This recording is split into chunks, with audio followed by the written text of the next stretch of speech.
नमस्कार। आयुर्वा health care के इस अध्याय में आप सभी का स्वागत है। आज हम लोग बात करेंगे नस्य नामक चिकित्सा के।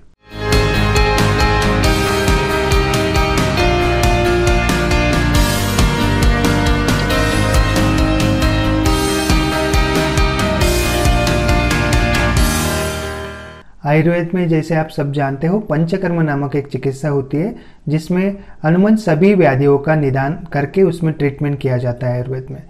तो वमन पहला चिकित्सा होता है, उसमें विरेचन होता है, तीसरा होता है नस्य, चौथा होता है बस्ती और पांचवा होता है रक्तमोक्षण।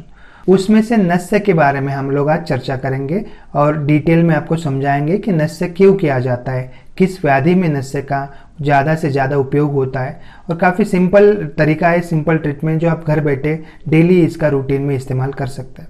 आयुर्वेद में कहा गया है नासा ही शीर्षोद्वारम, माने नासा ही आपके सिर का द्वार है। यानी अगर आपके सिर में, आपके स्पाइनल कॉर्ड में, आपके न्यूरोलॉजिकल चेंजेस में, कहीं पे भी न्यूरोलॉजिकल सिस्टम में कहीं पे भी अगर कुछ प्रॉब्लम्स है तो नासा मार्ग से ही अगर हम दवाई देते हैं तो उससे काफ़ी जल्द से जल्द आराम आता है। जैसे मुंह से हम दवाई लेते हैं, अनुमान सभी ज़्यादा से ज़्यादा दवाई हम मुंह से लेते हैं, तो मुंह के मार्ग से यानी अन्न मार्ग से जो दवाई लेते हैं उसको इफेक्ट आने में थोड़ा सा समय लगता है क्योंकि डाइजेशन के बाद उसका इम्पैक्ट होना शुरू होता है। बट नासा में, नस्य में अगर नासा के द्वारा हम दवाई देते हैं तो उसका तुरंत आपको आराम आना शुरू होता है। तो नस्य सिंप्लीफाइड तरीके से बताए तो उसमें घी, तेल या कुछ और काढ़े जैसे क्वाथ होते हैं जो अलग अलग, या स्वरस होता है, इन चारों पांचों चीज़ों का हम इस्तेमाल करते हैं नस्य का। दूध का भी नस्य होता है। तो हम अलग अलग डिसीज वाइज अलग अलग नस्य के लिए क्या द्रव्य देने वाले हैं उसके हिसाब से द्रव्य चूज करते हैं डिसीज के हिसाब से और उससे नस्य करते हैं। नस्य क्यों करते हैं? अगर आपको न्यूरोलॉजिकल प्रॉब्लम है, आपको हमेशा बैकएक रहता है, अगर हमेशा आपके ब्लैकआउट होते हैं आंखों के सामने, जैसे आपको कुछ तारे टिमटिमाते हैं, ऐसे कुछ परेशानी है, सिर दर्द रहता है, हमेशा आप माइग्रेन के पेशेंट से, माइग्रेन से आप काफ़ी परेशान हो, या आपका पेट दर्द रहता है, बदन दर्द रहता है, मूड ज़्यादा ठीक नहीं रहता है, आपका माइग्रेन से हेडेक ज़्यादा हो रहा है, तो ऐसे अनुमान जो भी ऊर्ध्व जत्रुकत व्याधि है, माने जो भी आपके गले से ऊपर वाले व्याधि है, गले से जो ये ऑर्गन है इसके ऊपर जो भी ऑर्गन, इसके जो भी डिसीजेस है उसमें हम नस्य इफेक्टिवली करते हैं और स्पाइनल कॉर्ड के लिए न्यूरोलॉजिकल चीज़ों में करते हैं। पेरीन्यूरल सिस्ट नामक एक चीज़ है जिसमें से आपको लंबर स्पॉन्डिलिसिस में आपको अगर सिस्ट होता है तो लंबर स्पॉन्डिलिसिस होता है, सर्वाइकल स्पॉन्डिलिसिस होता है, और जो काइफोसिस, स्कोलियोसिस जैसे जो चीज़ें हैं उस सभी में आपको नस्य चिकित्सा काफ़ी कारगर साबित होती है। तो नस्य के लिए किस एज ग्रुप का इस्तेमाल होता है? तो अगर आप जैसे आप बच्चा जन्म लेता है तो जन्म से भी हम नस्य कर सकते हैं, लेकिन हर एक की मात्रा अलग अलग होती है। लेकिन हम अनुमान 2 साल के ऊपर के बच्चों को ही पंचकर्म करना सजेस्ट करते हैं। 85 साल, 90 साल, 100 साल की उम्र तक नस्य कर सकते हैं जब तक आप लोग जिंदा हो। काफी सिंप्लीफाइड तरीका है जो आप कर सकते हो घर पे बैठे बैठे। अभी आज अगर देखते हैं कि नस्य के लिए और ज्यादा नीड क्यों हुए, पुराने जमाने में दिनचर्या बताई गई है आयुर्वेद में।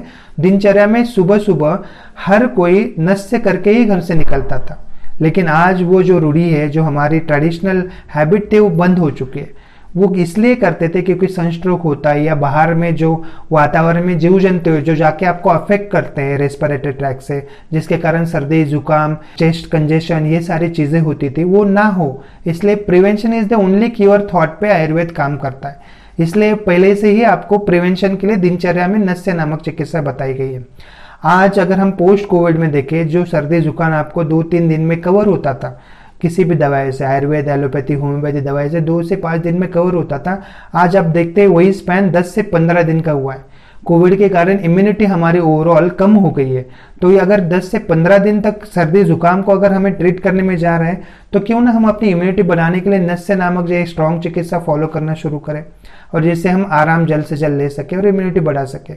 हर एक बॉडी में हर एक ऑर्गन का अपना एक इम्यूनिटी होता है, तो नस्य करने के कारण नेजल इम्यूनिटी स्टिमुलेट होता है और उससे जो भी हमें चाहिए इम्यूनिटी के लिए, जो भी रिक्वायर्ड सेल्स है वो एक्टिवेट हो जाते हैं, और नस्य के कारण जो बैक्टीरिया, वायरस जो नोज के रूप से अंदर जा रहे हैं वो जाना बंद होता है और आप स्वस्थ रहेंगे। अब आते हैं कि नस्य कैसे करते हैं। तो नस से काफ़ी, जैसे मैंने बता रहा हूँ, सिंप्लीफाइड प्रोसेस। आपको लेटना है छत की तरफ देखते हुए, घर में से किसी व्यक्ति को बोलना है कि आपका अगर कोकोनट ऑयल है घर में, या तिल का तेल है, या कोई भी सरसों का तेल है, तो वो थोड़ा गुनगुना करके आपके चेहरे को स्लाइटली जेंटली मसाज करना है। उसके बाद गर्म पानी में एक टॉवेल आपको या नैपकिन आपको स्क्वीज करना है और निचोड़ लेना है वो गर्म पानी में, और उससे आपको स्टीम देना है। ऐसा 7 बार करना है। और उसके बाद जो भी द्रव्य आप डालने वाले हो, ऑयल या घी, गाय का घी आप सबसे इजीली अवेलेबल है घर में, या फिर आपका तिल तेल अवेलेबल होगा घर में, तो दोनों में से कोई भी एक औषधि ले लीजिए, जिसको थोड़ा सा गुनगुना कीजिए और 8-8 ड्रॉप्स, 8-8 ड्रॉप्स आपके दोनों नॉस्ट्रल में डालिए। अगर आपको कोई तकलीफ है तो ही 8-8 ड्रॉप डालें। अगर आपको तकलीफ नहीं है, किसी भी तरह का आपको प्रॉब्लम नहीं है और आप प्रिवेंशन के लिए ये नस से करना चाहते हो, तो आपको सिर्फ 2-2 ड्रॉप डालना है दोनों नॉस्ट्रल्स में। याद रखिए, प्रिवेंशन के लिए करना है तो 2-2 ड्रॉप डालना है, और अगर जो मैंने पहले बताया जैसे माइग्रेन, बैकएक, स्पॉन्डिलिसिस, ऐसे कुछ टाइप के डिसीजेस है, तो आपको 8-8 ड्रॉप्स दोनों नॉस्ट्रल में डालना है।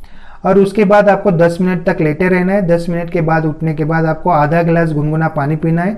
नस्से के लिए जो भी द्रव्य यूज करेंगे हम, वो गले तक आ जाता है, तो आप उसको पानी पीते समय निगल भी सकते हैं या स्पिट आउट भी कर सकते हैं, थूक भी सकते हैं। इससे काफ़ी आपको आराम आएगा। हर दिन डेली सुबह नहाने के बाद ये चिकित्सा आप फॉलो कीजिए, और आपके जो डिसीजेस है उससे आपको आराम आएगा। धन्यवाद।